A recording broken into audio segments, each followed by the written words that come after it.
by strong domestic relations, U.S. policy fails to protect people with disabilities internationally. Hermits to engage 3 people with disabilities constitute a significant portion of the world population. Disabled people have been discriminated. Being on the high school debating team had pretty much gone out of style among American teenagers. But now debate is making a comeback, not just in white upper-class suburbs where you might expect it, but also in inner cities. In the last 6 years, 12,000 students across the U.S. have joined what are called urban debate leagues, supported by educators who believe debating is a better learning tool for inner-city students than anything else they've tried. But being the best also takes money. City schools face an uphill battle competing with suburban budgets, so they turn to private sponsorships to help pay the tens of thousands of dollars a year it takes for coaching, supplies, and travel.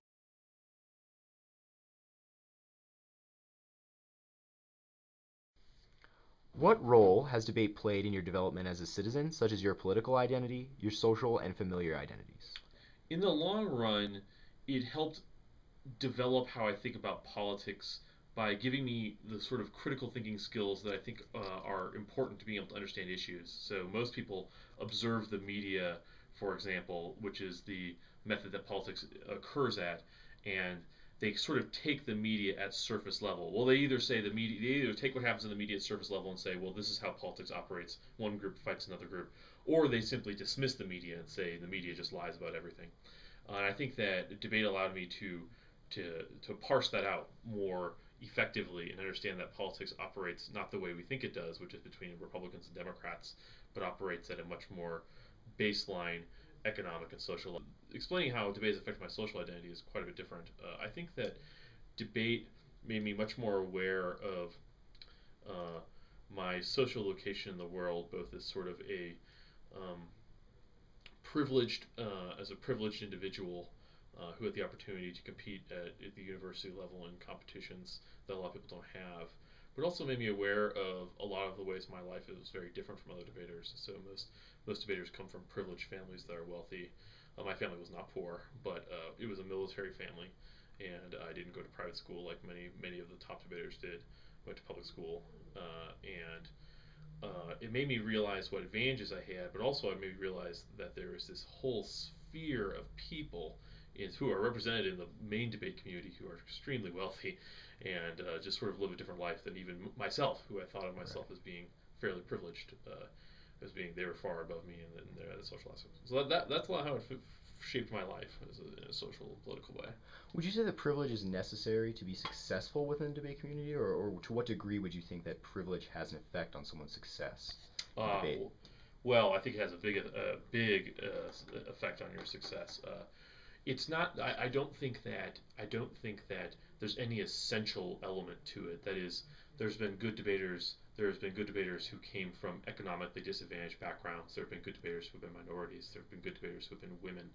It's a question of proportionality, right? So if you're white and male and affluent, you're more likely to be represented in the debate community as very good because you went to the right schools, you had the right coaches, somebody told you about debate at a young age, it was something that is valued, whereas if you're not one of those things, that sort of as you tick off those as you get lower, if you're not male, if you're not white, if you're not economically privileged, as you lose each one of those, you knock each one of those off, the odds that you will have the early opportunities to compete and learn the correct techniques that get you ahead decrease. Not that it doesn't happen, but I don't think there's anything essential about anybody's identity that stops them from succeeding. But privilege makes it a lot more likely you will obtain the skills and the assistance you need. Right, and what sort of effect do you think success has on meaningful participation or valuable participation in debate? Do you think that sort of dictates how much you get out of it? Or? Yeah, it does. It does. That's one of the things I think is that's overlooked. I mean, I think it's in a lot of ways people tend to say, well, just participating in debate is good, and that's absolutely true. Just participating in debate is good, but the more you succeed, the more attention you get, not from just people on the outside. Succeeding in debate, first of all, opens up all kinds of avenues of education and career opportunities that other people do not get. There are many institutions, think tanks, law offices, law schools, whereas if you're highly successful, you're more likely to get into those groups. An institution I worked at, we funnel people directly into a major law firm in Washington, D.C. The most successful debater on our team every year usually receives an internship at one of the largest law firms in Washington, D.C. But so it has a direct effect on people's careers. But even more than that, the participation you get is better. The higher level of skills you develop, the more competition you get, the more you're pushed, the more you obtain what debate does for you, more awareness. If you compete at lower levels, if you lack those skills, you'll still gain a lot of benefits, but it just simply won't be the same because you don't. It's not as intense and not as sharply. Has being involved with debate influenced your idea of an ideal educator or education? Oh yeah, absolutely. I'm a big advocate. I'm a huge advocate of what we call debate education. I mean, that's grounded. That's an ancient form of education, as far back as an individual named Protagoras, who began to believe that the best way to develop people's critical thinking skills is to have them represent ideas in public and have those ideas be directly challenged by people underneath it, so that people are able to come up with an idea, present it and forward it as their own, and be under the immediate threat of someone else attacking that idea. So not only do they have to be able to articulate their ideas and take them on as a role, but they have to be able to respond to challenges. And that creates a whole different kind of education. It puts a really high premium on fully understanding something that regular classes don't have.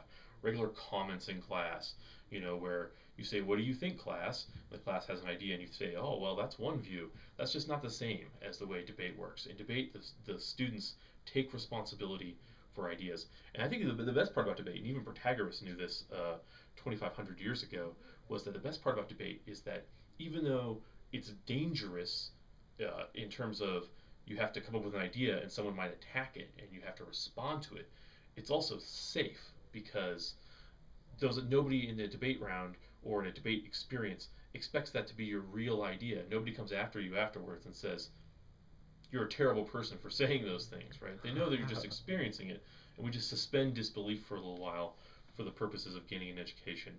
And I really think that's my idea of an educated person, is someone who's being able to, and that's not the only kind of educated person, but really my idea has become one who is able to think carefully about Okay, the last question is, what is debate's role in your community? Has it shaped your ability to interact with your community?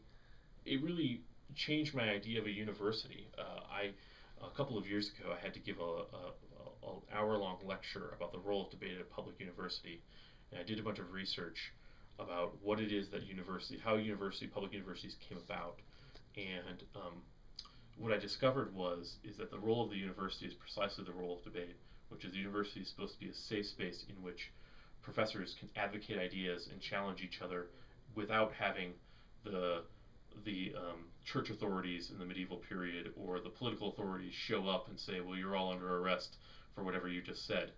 And that idea, and they were able to teach students. That really changed my view of how I relate to my community, because I see my role at a university differently than I did before. It's not like I imagined high school to be, which is where you're sort of instilling these basic knowledges and skills to students. Now I see it as the universities as giving students the opportunity, not just in debate, but in all kinds of ways, of giving the opportunity to take on different ideas and try them out and see how they work, and without being accused of heresy by their parents or by their friends or whatever. And that's different. I think it's a very different idea than what I had before. At the top, it's important to remember they have never answered the substantive disadvantage whatsoever. Means a vote for the affirmative equals a vote for extinction. This should make it a lot harder for you to include any value to life arguments or calculations. You can concede a lot of reason why extinction outweighs all their offensive arguments. The reason why extinction doesn't outweigh because there would be no value to life in a world in which we postpone all ethical and moral considerations. And they say it's not political action. That feeds our Togerson argument that says the failure to embrace in politics causes totalitarianism. And they say that the failure of politics is totalitarianism. We solve the totalitarianism impacts because we reopen the sphere of the political and don't let it merely be used as technical.